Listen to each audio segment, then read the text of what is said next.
There's an old saying that goes, when it rains, it pours. I personally like other sayings like stiff upper lip, chap, because English people are weird and they have weird sayings and it makes me giggle. WWE just got finished releasing over 7 talents today. There might be more, there might be less. I don't know. It might stop right here. Who knows? But so far, they released over 7 talents. I'm going to go off the top of my head here. I don't have the list directly in front of me, but it was Mustafa Ali, right? Emma, Riddick Moss, Elias, Aaliyah, Rick Books, and it was one more. Oh, Top Dollar. Those 7 talents were released today. Fired, laid off, whatever euphemism you want to use in order to pretty much say what we all know is occurring right now. They no longer have their jobs. So first and foremost, let me just say that I wish these talents, I mean, I know it's usually thrown out as a joke. John Laurinaitis says it. I mean, he probably says it as a joke because he's a sick freak, but I do wish them luck on their future endeavors, for real, for real. It sucks being laid off from your job. You know, I've been laid off. I mean, granted, it's been well over a decade, but I've been laid off before because of a company closing down. You know, I was confused. I didn't know what I was going to do. You know, like, holy crap, this is happening right now. Like, what the hell? And very similar to WWE, you know, it happens in short notice. You don't even see it coming. You know, with these superstars, they might have seen it coming. I don't know, because of the Endeavor, you know, Endeavor buying out WWE and all that other kind of stuff.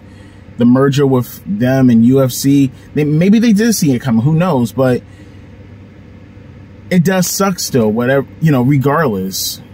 Hopefully they prepped. One of the good things about having multiple wrestling companies, as much as it sucks for the viewer because it's just completely overdone and it's just way too much. It is hot as hell in this car. Hang on for a second, folks.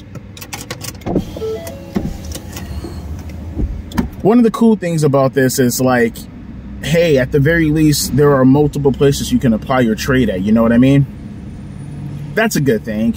And hopefully they can find work as quick as possible. But with that being said, I did not want them to lose their jobs.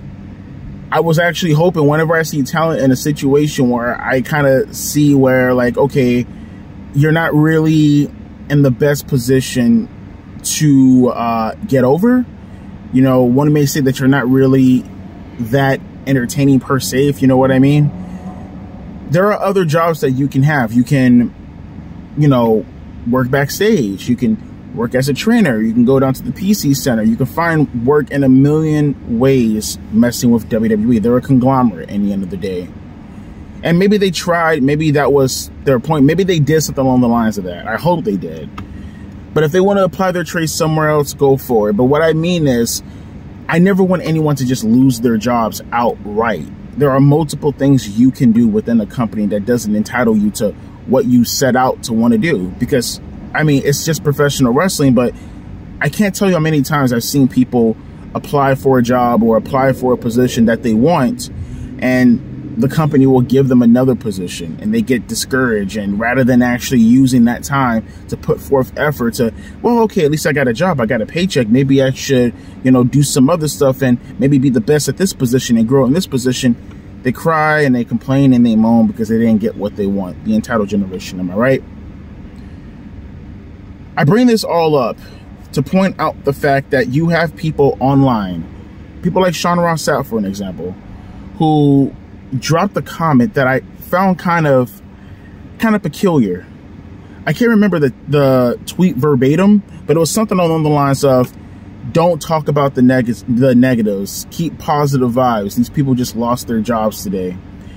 And there are a lot of people with the same sentiments. Now, obviously, I'm not going to say this was specifically Sean Ross Sapp as far as the mentality that I'm going to talk about right now, or even these specific wrestling fans that I've seen in his thread, like parodying the same talking point. But lest we forget that the superstars that are being released, or any superstar that's being released for that matter, two things. You can wish them luck, right? You can wish them luck in their future endeavors. You can say all these kinds of things. But let's not forget the things that you said about these wrestlers. I've said about these wrestlers. We've all said about these wrestlers. What do you think that does to their standing within the companies when we talk about them being boring, or they suck, or they're green, or they're jobbers, or their gimmick sucks, and we're all entitled to our opinions. But I hate that. I hate that so much when you have people say things like keep positive vibes and don't be negative and all this other kind of stuff. Dude, you do understand your opinion that you talked about on whatever platform that WWE happened to see in a mass conglomerate, if you will. Or I want to say conglomerate, that's not really the right word, but a mass overlook, if you will. That's what got them fired. That's what got them dropped down in their position. You constantly going, Rick Books sucks, Elias sucks, Emma sucks, all this other kind of stuff. That's what most likely driven them in the position that they were in order for them to not be used to eventually get released.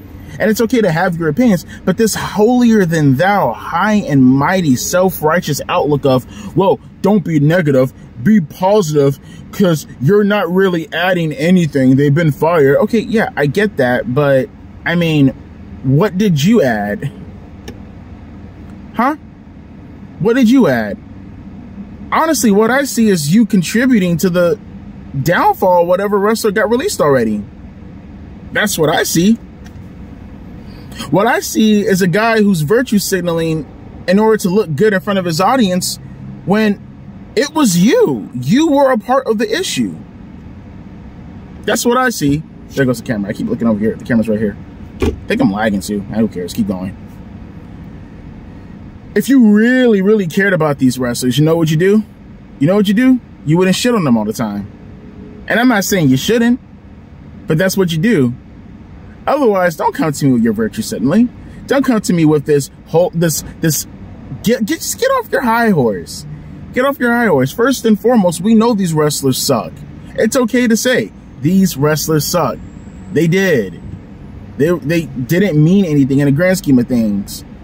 The only good thing about them was that they were propping up tables in the back with their knees during catering.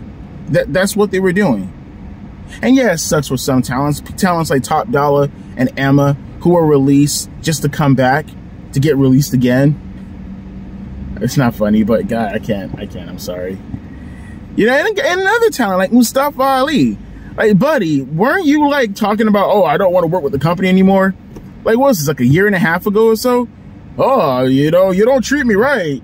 I don't want to be with you anymore. I want to go work somewhere else. Vince McMahon and me got into a full-fledged argument because I wasn't being used appropriately, because I have a higher outlook of how I should be used, and therefore I should be used to that degree. And because the old man doesn't want to use me to that degree, because I suck in every aspect outside of wrestling. And it's not the same with Mustafa Ali wasn't that good of a talker, but when your only thing as far as talking is, I've been oppressed, I've been held down, the man is holding me down because of the racism.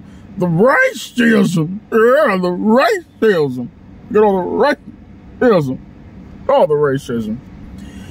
And then you get your wish initially. I mean, you got released. You got it. I don't want to hear any complaining.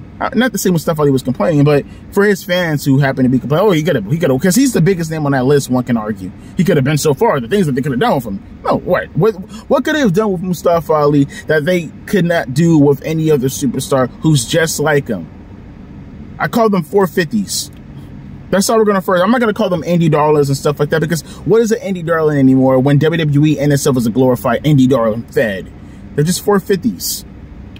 All of them. Look at the 450s. That's how we refer to them for now. They are the 450s. Just don't sit here trying to point at me and say, well, you can't notate the fact that these are jobbers. When in the end of the day, how many reviews have you done? How many matches have you reviewed with these talents, some of them involved in it, that you laughed at? You point out their botches. You point out that they're not good, that they're green, all this other stuff.